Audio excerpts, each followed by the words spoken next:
Bullet train से तस्वीर ही नहीं बल्कि कुछ क्षेत्रों की तकदीर भी बदल जाएगी। वाराणसी हब बनेगा, लेकिन प्रयागराज और लखनऊ तक को फायदा होगा। नमस्कार, मैं हिमांशु मिश्रा, आप देख रहे हैं भारतीय टीवी। देखिए दोस्तों, केंद्रीय बजट में वाराणसी को 2 हाई स्पीड रेल नेटवर्क का हब बनाने की घोषणा की गई। इससे इलाके की सूरत बदल जाएगी। आपको बता दें साथियों कि उत्तर प्रदेश को केंद्रीय बजट 2026 में हाई स्पीड रेल नेटवर्क की सौगात मिली है। उत्तर प्रदेश से होकर 2 नए हाई स्पीड रेल कॉरिडोर बनाने की घोषणा हुई है। इसमें वाराणसी से पटना होते हुए सिलीगुड़ी के बीच बुलेट ट्रेन चलेगी।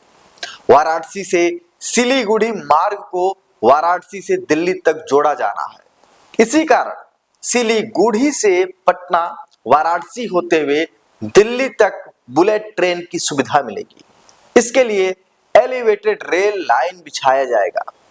इस पर 350 किलोमीटर प्रति घंटे की रफ्तार से ट्रेनें दौड़ेंगी।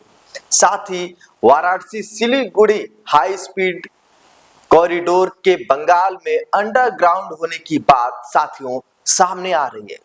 जो सच्चाई होगी कुछ दिनों के बाद और सामने आएगी, लेकिन जो अभी बात सामने आ रही है कि सिलीगुड़ी के अंदर, मतलब जो भारत का एक चिकन नेक है जिस पर बांग्लादेश से लेकर चीन तक नजर गड़ाए रखते हैं टेढ़ी, उस चिकन नेक में भारत अंडरग्राउंड बुलेट ट्रेन चलाएगा। आपको बता दें कि हमारे देश के रेल मंत्री अश्विनी वैष्णव ने आम बजट में हाई स्पीड रेल नेटवर्क और बुलेट ट्रेन के संचालन की योजना पर विस्तार से चर्चा किया है। उन्होंने कहा कि देश में पहले चरण में मुंबई से अहमदाबाद के बीच बुलेट ट्रेनों का परिचालन होगा।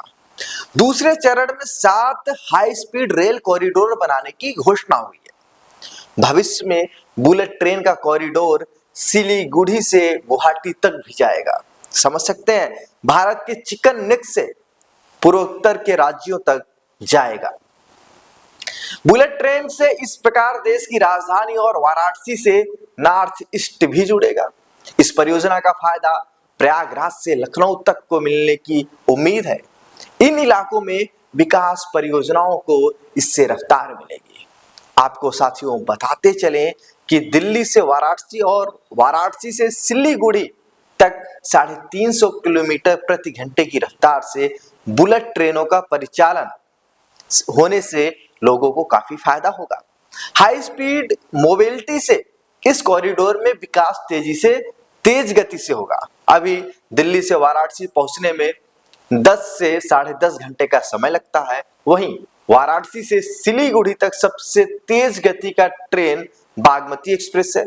इस ट्रेन से सिलीगुड़ी से वाराणसी पहुंचने में करीब 17 घंटे का समय लगता है।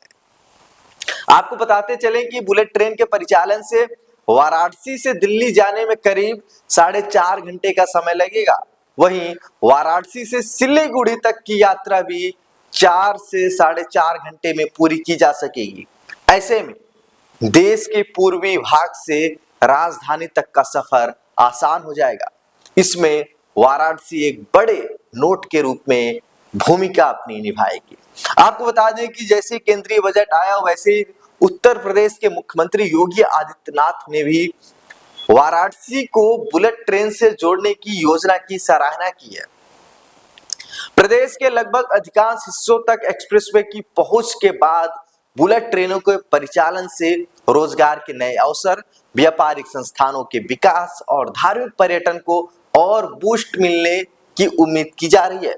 प्रदेश के लिए यह एक बड़ी सौगात के तौर पर देखा जा रहा है और उत्तर प्रदेश के मुख्यमंत्री योगी आदित्यनाथ ने देश के प्रधानमंत्री नरेंद्र मोदी को इसके लिए आभार व्यक्त किया है। आपको बता दें कि हमारे देश के प्रधानमंत्री नरेंद्र मोदी वाराणसी से ही सांसद हैं और जब से वो प्रधानमंत्री बने हैं तब से वाराणसी के विकास को लेकर वो सदैव तत्पर रहते हैं। वो कौन सी योजना है जो हम वाराणसी में सबसे पहले पहुंचा दें? आपको बता दें कि प्रधानमंत्री का जो संसदीय क्षेत्र काशी है, मतलब वाराणसी है, वहां पे अंतरराष्ट्रीय क्रिकेट स्टेडियम भी बन रहा है और काशी विश्वनाथ कॉरिडोर ने सबने देखा और मणिकर्णिका घाट में जो कॉरिडोर बन रहा है इसको पूरी दुनिया देखेगी। दोस्तों, आप लोग बने रहिए भारतीय टीवी पर, क्योंकि देश दुनिया की हर एक बड़ी खबर आपको भारतीय टीवी पर देखने को मिल जाएगी। नमस्कार।